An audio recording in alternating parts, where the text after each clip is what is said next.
You've been spending too much energy fighting people, haven't you? Wrestling with words, defending your name, trying to figure out why they said what they said, why they did what they did. But what if I told you the real battle isn't between you and them? What if I told you the enemy is clever, so clever that he's been using people as puppets while you've been wasting your strength reacting to the wrong enemy? You see, this battle you're in, it isn't about them. It's not about your friend who betrayed you, your coworker who sabotaged you, your partner who walked away, or even the family member who's been tearing you down behind closed doors. No, the truth is deeper. This is a spiritual war, and the enemy knows how to disguise his attacks in human faces and familiar voices. He uses access points, the people closest to you, the people you've let into your heart. He twists their words. He fuels their wounds. He plants seeds of jealousy, offense, pride, and confusion, and when they act out of that pain, it looks like it's them coming after you. But really, it's spiritual. It's an unseen enemy pulling strings in places you can't see, and the moment you start fighting the person instead of the spirit behind the scene, the enemy wins. That's his whole goal. He wants you distracted. He wants you bitter. He wants you entangled in petty arguments, emotional exhaustion, and cycles of unforgiveness, so you never look up and realize this isn't even about you. It's about your calling. It's about your light. It's about your potential. And the people the enemy uses, half the time they don't even know they're being used. But you're different. You've been called to discern, to rise above, to recognize the deeper layer, the real battlefield. Because the enemy doesn't come after people with no purpose. He comes after the anointed, the ones who carry something divine, the ones who are dangerous to his agenda. And that's why you've felt so attacked lately. Not because you're weak, but because you're powerful. Because when you show up in a room, you shift atmospheres. When you speak, chains break. When you pray, strongholds start to crack. And the enemy can't afford to let that go unchecked. So he sends confusion. He sends division. He sends distraction, always through people who can get to your heart. But don't you dare take the bait. Don't you waste another tear or breath fighting what you can see when the real battle is in the unseen. You weren't designed to fight people, you were equipped to fight spiritually, and to fight spiritually, you have to stop reacting emotionally. That doesn't mean you ignore the pain, it means you shift your strategy. It means you take it to prayer before you take it to people. It means you put on discernment like armor and start seeing situations for what they really are, assignments to pull you out of purpose. You've got to wake up. You've got to recognize the pattern. Every time you step into purpose, the attacks intensify. Every time you grow spiritually, someone suddenly tries to drag you back into old habits, old arguments, old pain. That's not random. That's calculated. That's the enemy trying to pull you down from what God is building up in you. And when you start recognizing it for what it is, you stop being reactive and start becoming dangerous. The enemy wants you bitter so you don't become better. He wants you offended so you stop hearing God clearly. He wants your heart heavy so you're too distracted to walk in peace. Because when you operate from peace, you're powerful. When you're anchored in truth, you're untouchable. That's why he stirs the drama. That's why he attacks through loved ones. Because if he can keep you fighting people, you'll never rise in spiritual authority. But you're not fighting alone. Heaven is backing you. Angels are surrounding you. God is standing before you and within you. You are covered, not by your own strength, but by a power that cannot be shaken. So stop swinging in the dark. Stop shadowboxing with pain. Start declaring war in the spirit. Start speaking truth over lies. Start praying over confusion. Start blessing those who curse you, not because they deserve it, but because you refuse to be pulled into warfare beneath your calling. You don't have time to explain yourself to every attack. You don't have the luxury to keep replaying who hurt you and why. That's not your job. Your job is to stay aligned, stay prayed up, stay discerning, because the enemy doesn't fear your past, he fears your future. He knows if you ever stop fighting people and start fighting spiritually, you'll become a threat he can't contain. This isn't about them, it never was. This battle is spiritual, and victory starts when you stop looking around and start looking up. Let them talk. Let them twist the story. Let them walk away if they must. Because the battle is not yours, it's the Lord's.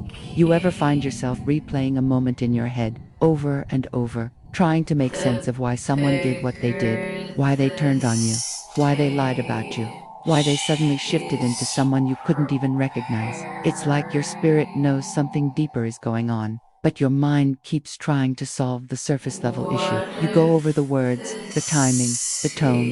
You ask yourself, what did I miss? Was it me? Did I do something wrong? But let me tell you the truth. You're not missing anything in the natural. You're under attack in the spiritual. And if you're not careful, spiritual blindness will keep you tangled in battles that have nothing to do with the person in front of you and everything to do with the enemy behind them. That's what the enemy counts on: your blindness, not your physical sight, but your spiritual vision. Because when your eyes are fixed only on what you can see, you start to believe the enemy is the person, the coworker, the friend, the spouse, the stranger. You start to believe that the betrayal, the gossip, the silence, the rejection, it's all about them. But no, that's the setup. That's the decoy. The enemy thrives on misdirection. He wants you so caught up in the offense that you never stop to ask what he's trying to steal from you while you're distracted. And he's not after your money. He's not after your reputation. He's after your peace, your mind, your spirit, your purpose, and bitterness. That's his favorite weapon. Because bitterness makes you blind. It makes you lash out at people while letting the true enemy operate behind the curtain. You start building walls instead of setting boundaries. You start withdrawing from everyone instead of discerning the one. And in doing so, you lose your clarity. You lose your joy. You lose your connection to the very peace God gave you to walk through the storm. That's how spiritual warfare works. It doesn't always come with thunder and lightning. It comes with whispers and confusion. It comes with offense disguised as loyalty. It comes with emotional exhaustion that makes you think it's just life, when really, it's war. But here, just because the attack came through someone, doesn't mean that person is the source. They may have allowed access. Yes, they may have been a doorway, willingly or unknowingly. But the root, the source, the core of what's trying to take you down, that's the enemy. That's the principality, the spiritual force, the darkness, trying to make you quit on your purpose. And he doesn't need to overpower you if he can just outmaneuver you. He doesn't need to destroy you in one blow if he can slowly disconnect you from your truth, one offense at a time.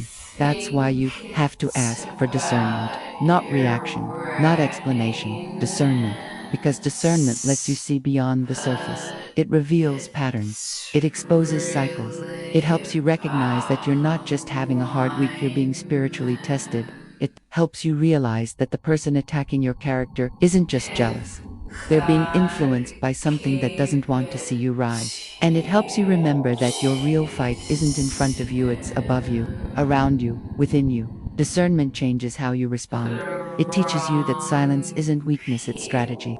It teaches you that walking away isn't cowardice, it's spiritual protection. And it teaches you that not every battle deserves your energy, because some battles were designed to deplete you, not grow you.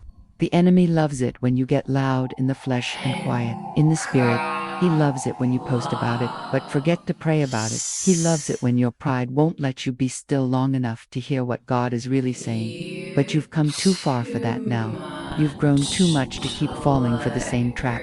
You've cried too many nights, prayed too many prayers, overcome too many storms to let spiritual blindness make you miss what's really happening. This isn't just a rough patch. This isn't just drama. This is warfare. And the only way you win in warfare is to see it for what it is and respond from a higher place. That means you stop feeding the drama. That means you stop needing everyone to understand your side.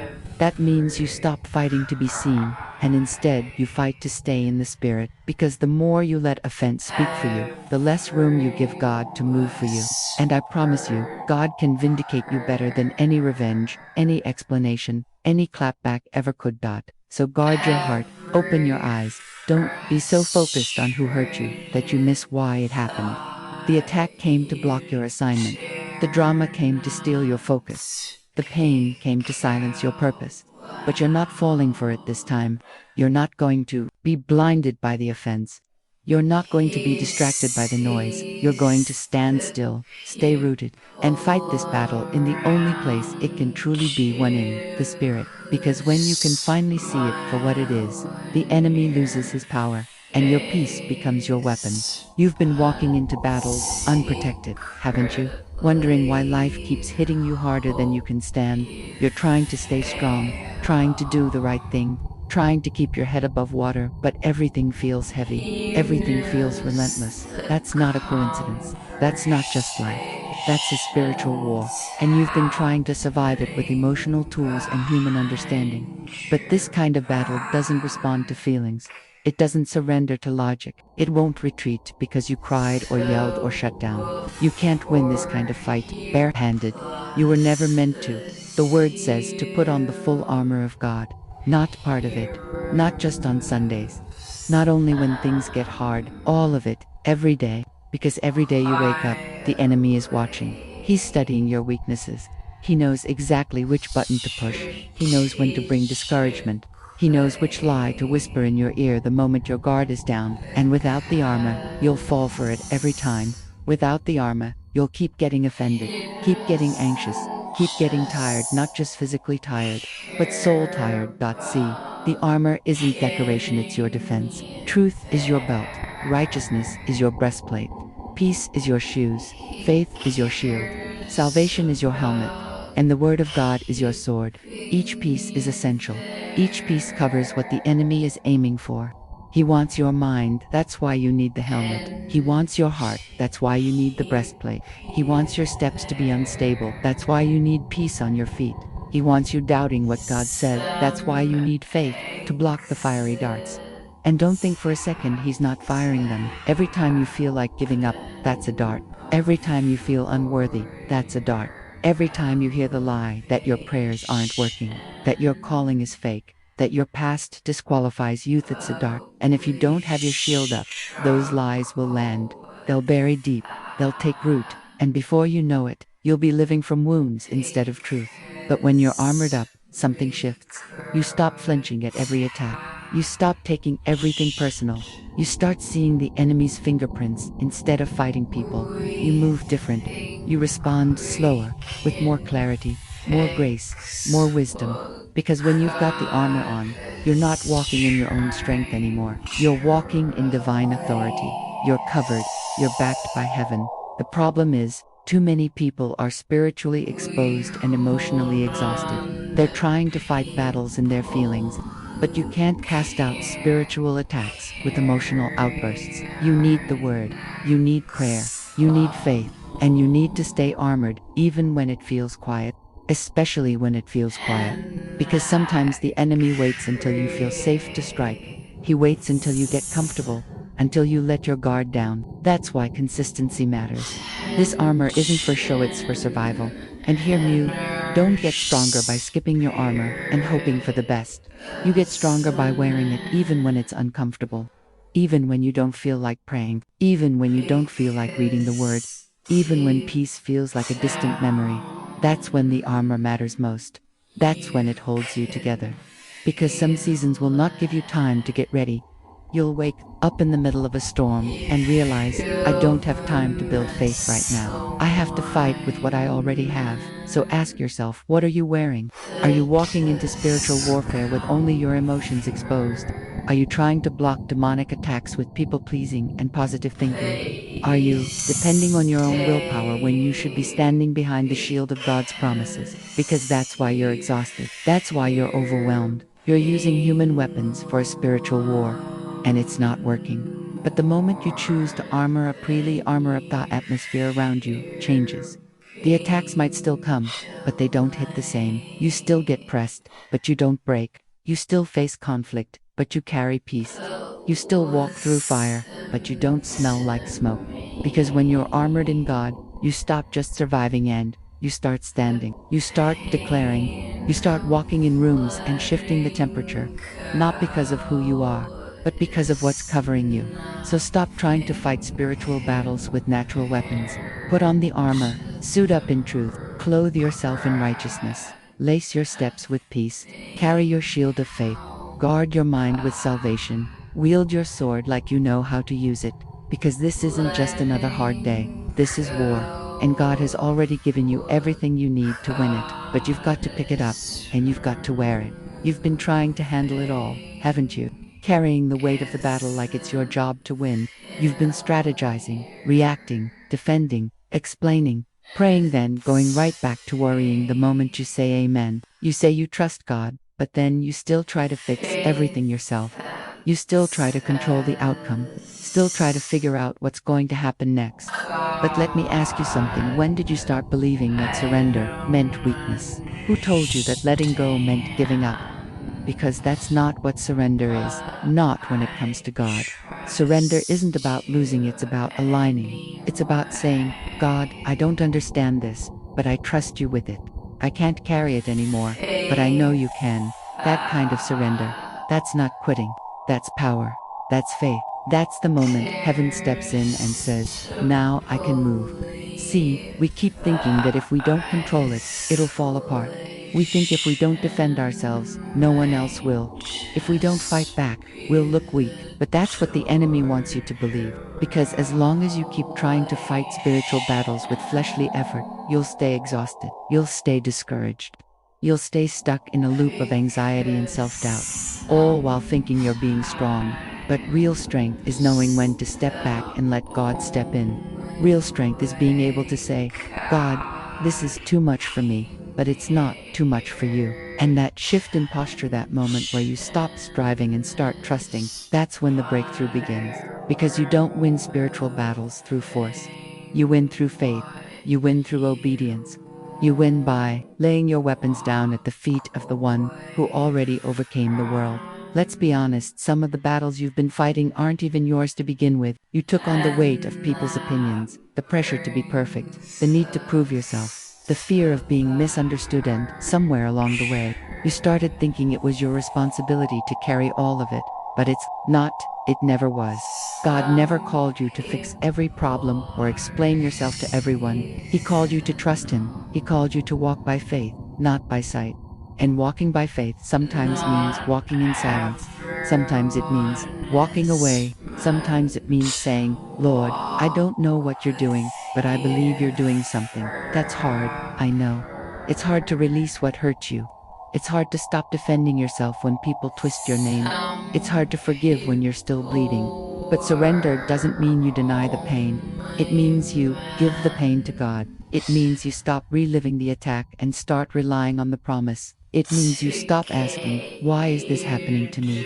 And start asking, God, what are you building in me through this? Because every storm you've walked through, every tear you've cried, every night you laid awake, trying to make sense of what fell apart, God saw it. He was there. And while it felt like silence, He was working. While it felt like delay, He was preparing. And while it felt like defeat, He was positioning you for something greater than you could see. The enemy wants to keep you distracted by what you're losing so you miss what God is building. He wants you consumed by the fight so you miss the freedom that comes with surrender. But hear me, God does His best work in surrendered hearts. When you stop trying to control the outcome, God starts orchestrating a miracle. When you stop forcing your way, God makes a way. When you stop defending your name, God exalts it in the right season. That's how He works. Quietly, powerfully, perfectly. So no, surrender isn't weakness. It's wisdom. It's you saying, God, I choose your strength over my struggle. I choose your plan over my panic. I choose your will over my need to control it all. That's not failure. That's freedom. Because when you finally release it, you make room for peace. When you surrender the battle, you receive the blessing.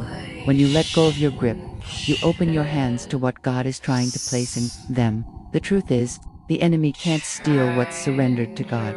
He can only attack what you try to protect in your own strength. So give it to Him. Give Him your fear. Give Him your need to understand. Give Him your timeline, your reputation, your revenge, your questions, your grief. Give it all. Lay it at His feet and leave it there. Because your breakthrough doesn't begin with a fight, it begins with surrender. And the battle you've been carrying, it was never yours to win. It belongs to the Lord.